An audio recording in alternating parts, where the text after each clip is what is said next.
The Mark.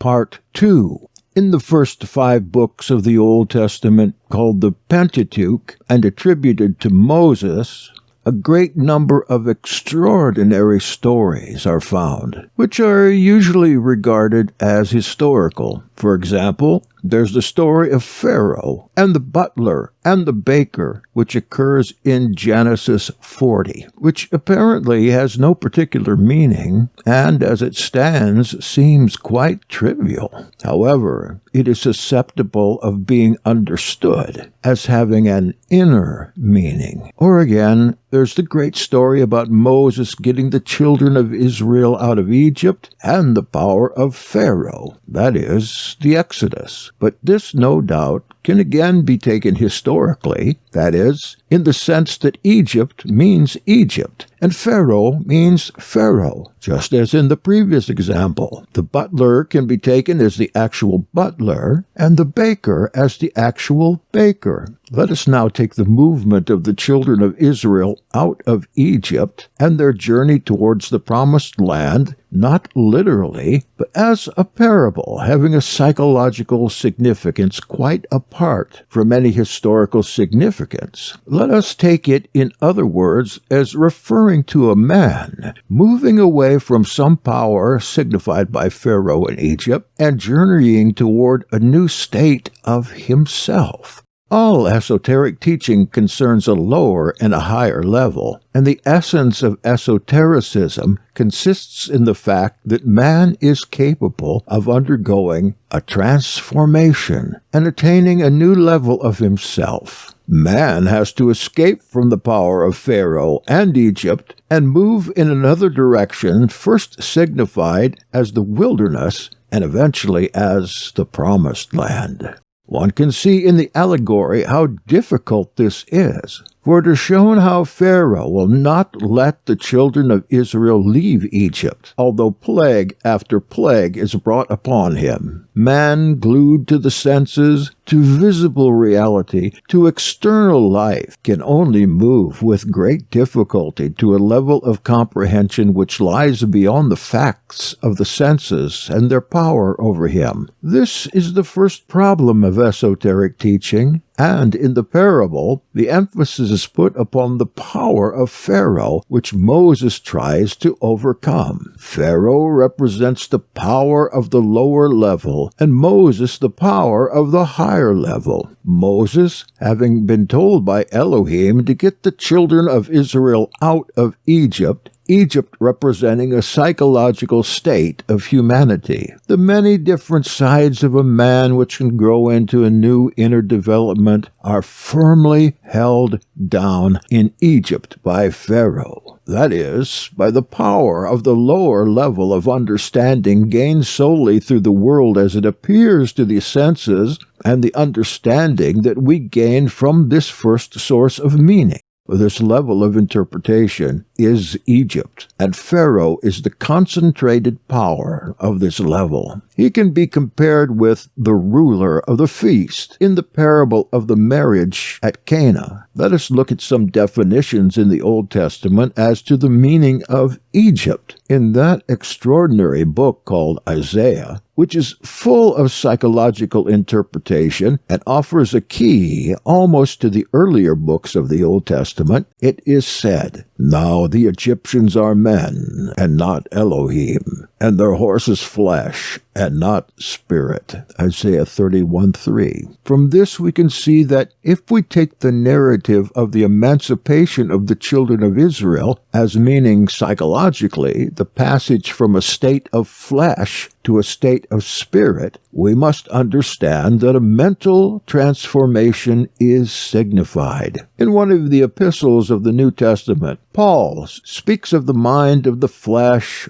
or the carnal mind, Colossians 2:18. Let no man beguile you of your reward in a voluntary humility and worshipping of angels, intruding into those things which he hath not seen, vainly puffed up by his fleshly mind. Therefore, if we apply the story of the children of Israel in Egypt to an interpretation above any literal historical meaning, we can begin to understand that it is about the emancipation of a man glued to the evidence of his senses, the man of sensible facts, and his development into a new state of understanding based on principles and meanings coming from another level of insight, that is, a passage from flesh to spirit. The horse, which is what a man rides on, represents in the ancient language of parables, of which many traces exist in ancient Greek mythology, the intellect or mind. When Isaiah says that the horses of Egypt are flesh and not spirit, he gives a clue to the whole meaning of the Exodus from Egypt. He enables us to understand the whole matter psychologically. Pharaoh is flesh. Moses is spirit. It is we ourselves who have to get our children of Israel out of Egypt.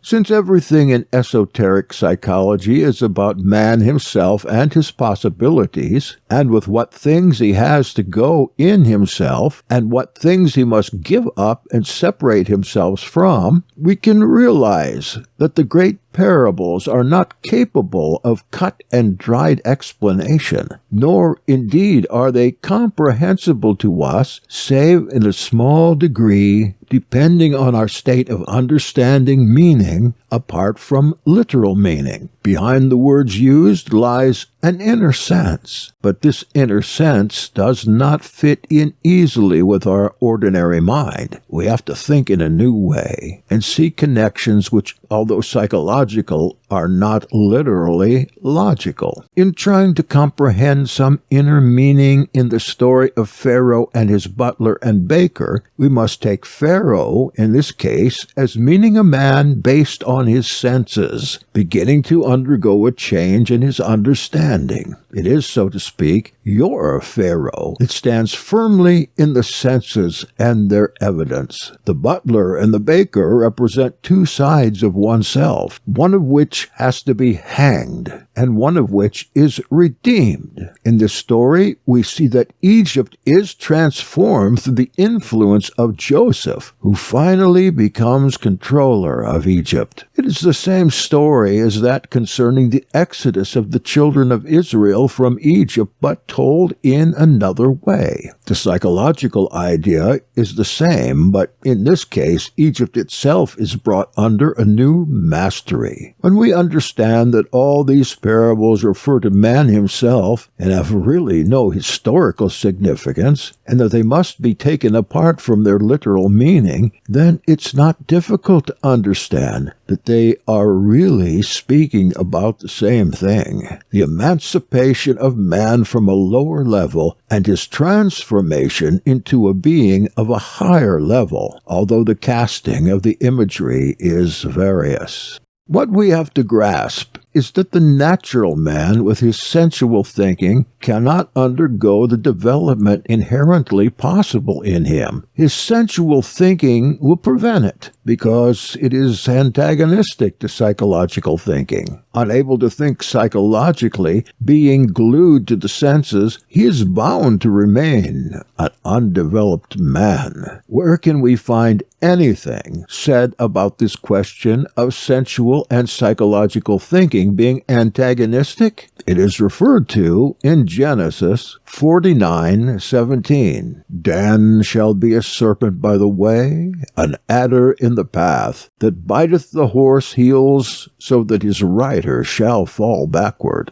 The serpent is used as a symbol of sensual thinking. The heel is the lowest natural, the lowest things of reasoning from the sensual. The iniquity of my heels hath encompassed me. Psalm 49:5. And in Genesis 3:15, I will put enmity between thee and the woman, and thy seed and her seed, and it shall bruise thy head, and thou shalt bruise his heel. The serpent is the sensual understanding, and the woman here, spiritual understanding. Sense and spirit are here at variance. Messiah reconciled, joined the human and divine, sense and spirit. Behold, I give you power to tread upon serpents and scorpions. Luke 10:19. The serpents and scorpions are those who are deceitful and pretend civility with hatred in their hearts, or appear pious and in secret loathe, or champion reform to gain power. What the person is and what the person appears to be are in contradiction, and so the mind is split. Deceit is the divided mind. A man speaks well and thinks evil, or does well and wills evil, and so is full of hidden poison. Deceit is malice from the will, cloaked by outward friendliness. Messiah called the Pharisees, ye serpents, ye offspring of vipers. Matthew 22:33. Because outwardly they appeared good, and inwardly they were evil. This deceit penetrates the whole being of a person and renders him incapable of growth. He is dead, finished.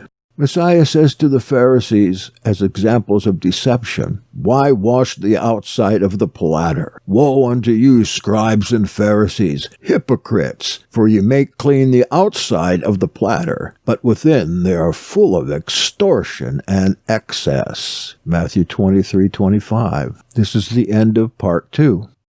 The mark.